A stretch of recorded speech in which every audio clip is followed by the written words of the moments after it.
Hello everyone. Today we are going to discuss product life cycle. In our last video we have discussed about the product and its concept. Now we will discuss product life cycle. The way man has to go through various stages of life like birth, childhood, teenage, youth, adult stage and old stage. Likewise, each product has also to pass from different stages like introduction, development, maturity, decline and outdated, which is called a product life cycle. Basically इसे हम हिंदी में समझने की कोशिश करते हैं। उत्पाद जीवन चक्र एक ऐसी विशिष्ट अवधारणा है जो किसी उत्पाद के जीवन की विभिन्न अवस्थाओं को प्रकट करती हैं। जिस तरह एक मनुष्य का जीवन होता है जिसमें वो बाल्यावस्था से लेकर वृद्धावस्था तक अपना पूरा जीवन व्यतीत करता है, उसी तरह से एक उत्पाद का भी अपना एक जीवन होता है, एक उसकी लाइफ होती है, उसमें वेरियस स्टेजेस होती हैं। तो इसमें हम उन्हीं चीज़ों को डिस्कस करने जा रहे हैं। Products life cycle is very much similar to human life cycle. A product is produced, increases speedily on demand and reaches maturity and then results into decline. So what are the different stages of product life cycle? Just have a look on that. The first stage is product development stage, next introduction stage, growth stage, maturity stage, saturation stage and decline stage. Now we'll discuss in detail what are these stages. The first stage is product development stage, जिसे हम कहेंगे उत्पाद विकास अवस्था, यानी it's like a birth stage of A product, जिसमें एक नया product जब मार्केट में लाया जाता है तो उसे किस तरह से उसका डेवलपमेंट होता है, किस तरह से उसका सबसे पहले उसका टेस्ट मार्केटिंग किया जाता है कि उस प्रोडक्ट का रिस्पॉन्स क्या है कंज्यूमर्स की तरफ से, और उसके बाद ही उसका कमर्शलाइजेशन किया जाता है। हालांकि इस स्टेज में सेल्स बिल्कुल नहीं होती है, या हम कह सकते हैं बहुत ही नेग्लिजिबल सेल्स होती है, लेकिन इस स्टेज में इन्वेस्टमेंट कॉस्ट बहुत ज़्यादा होती है, क्योंकि इनिशियली जब प्रोडक्ट के ऊपर सारा R&D एंड डेवलपमेंट और उसकी जो मैन्युफैक्चरिंग में जो भी उसके एक्सपेंसेस आते हैं, तो इस स्टेज में इन्वेस्टमेंट कॉस्ट सबसे ज़्यादा आती है। The next stage is introduction stage, यानी इसमें आप प्रोडक्ट जो है वो मार्केट में प्रस्तुत किया जाता है। ये एक बाल्यावस्था नेसेंट स्टेज है जिसमें मार्केट जो है या जो कंज्यूमर्स जो हैं वो उस प्रोडक्ट से ज़्यादा परिचित नहीं होते हैं, बहुत ही कम उसकी डिमांड होती है एंड जो उसके कंज्यूमर्स होते हैं वो भी बहुत लिमिटेड होते हैं। और इस कंडीशन में जो कंपनीज़ हैं वो जो अपनी जो मार्केटिंग स्ट्रेटजीज यूज़ करती हैं वो कुछ डिफरेंट हो सकती हैं। यानी कुछ कंपनीज जो होती है वो हायर प्राइजेस रखती हैं और एडवर्टीजमेंट या प्रमोशंस पर बहुत कम खर्च करना चाहती हैं, जबकि कुछ अदर कंपनीज जो हो सकती हैं वो प्राइजेस को कम रखती हैं क्योंकि उन्हें मार्केट में स्टैब्लिश होना होता है एंड वो प्रमोशन पर बहुत ज़्यादा खर्च करती हैं। तो ये डिपेंड करता है कि कंपनी कौन सी मार्केटिंग स्ट्रैटेजी यूज़ करती है। तो next stage is growth stage, जिसे हम कहेंगे विकास अवस्था। जब मार्केट में जो कंपनी का प्रोडक्ट है अगर कंज्यूमर्स उससे सेटिस्फाई होने लगते हैं, तब इस कंडीशन में जो है वो प्रोडक्ट ग्रोथ स्टेज में आता है। अदरवाइज अगर प्रोडक्ट जो है मार्केट को अगर सेटिस्फाई कंज्यूमर्स को अगर सेटिस्फाई नहीं करता है, इस कंडीशन में प्रोडक्ट वहीं से बाहर हो जाएगा। लेकिन यदि प्रोडक्ट जो है वो मार्केट में एक सेटिस्फेक्शन लेवल पर आ जाता है, इस कंडीशन में उसका जो सेल्स है वो बहुत ही तीव्र गति से बढ़ता है। उसी टाइम जब लगता है कि मार्केट में सेलिंग बहुत ज़्यादा बढ़ रही है, उसी टाइम पे न्यू जो है कॉम्पिटिटर्स आने लगते हैं, क्योंकि जब देखते हैं ना कि बहुत सारे उपभोक्ता उसको क्रैक कर रहे हैं, तो जो ये अदर कंपनीज हैं वो भी इस फील्ड में आने लग जाती हैं। और इस कंडीशन में जो उसके प्राइजेस हैं और जो प्रमोशन एक्सपेंसेस हैं वो नॉर्मली पहले के जैसे ही रहते हैं। तो इस सिचुएशन में क्योंकि कॉस्ट सेम है एंड जो सेल्स है वो इंक्रीज़ हो रही है, तो डेफिनेटली जो प्रॉफिट है वो कंपनी का इंक्रीज़ होता है।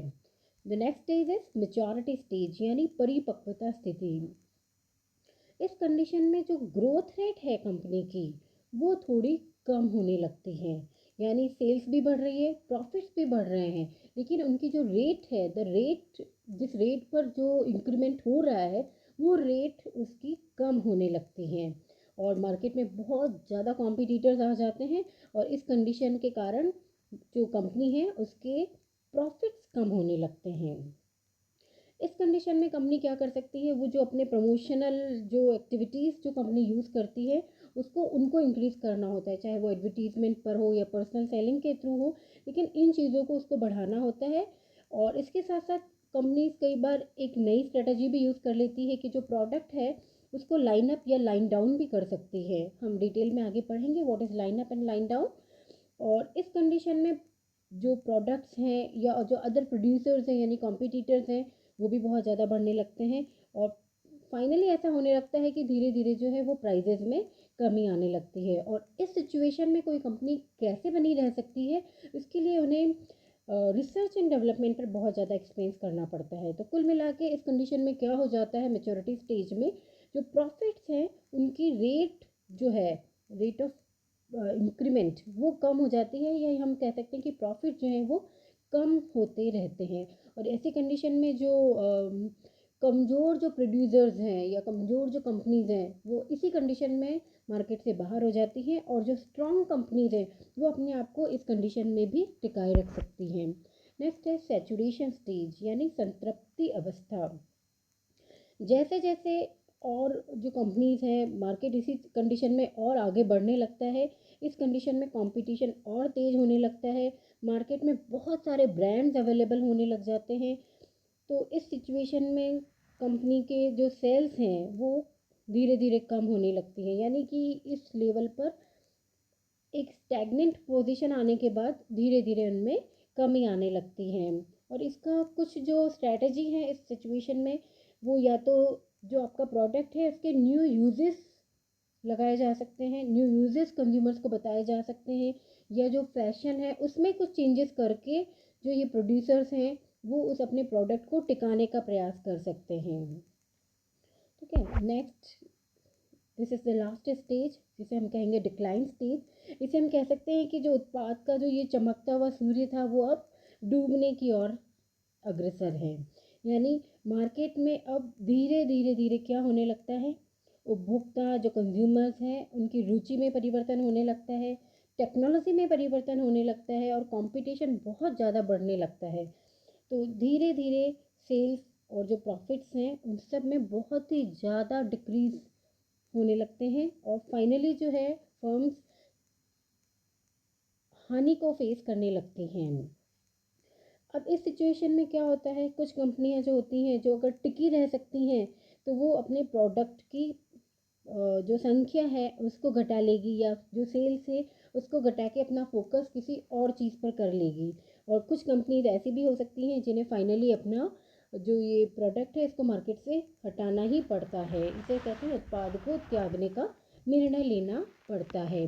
तो ये जो है इस चीज़ को हम पूरा एक डायग्रामेटिक तरीके से समझने की कोशिश करते हैं। देखिए इस ग्राफ के अंदर दो कर्व आपको दिख रहे होंगे, इसमें जो ऊपर जो हायर कर्व है वो सेल्स का है, यानी कि आपकी जो सेल्स है वो जो, और जो सेकंड वाला जो कर्व है वो प्रॉफिट कर्व है।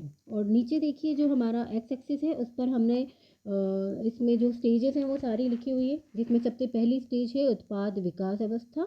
तो इस सिचुएशन में आप देखिए सेल्स बिल्कुल भी स्टार्ट भी नहीं होती है, और जो प्रॉफिट्स हैं वो ज़ीरो से भी नीचे है, यानी कि वो नेगेटिव है इस कंडीशन में, क्योंकि इन्वेस्टमेंट कॉस्ट ज़्यादा होती है और सेल्स होती नहीं है। तो इस कंडीशन में लॉसेस होने के बहुत सारे चांसेस रहते हैं।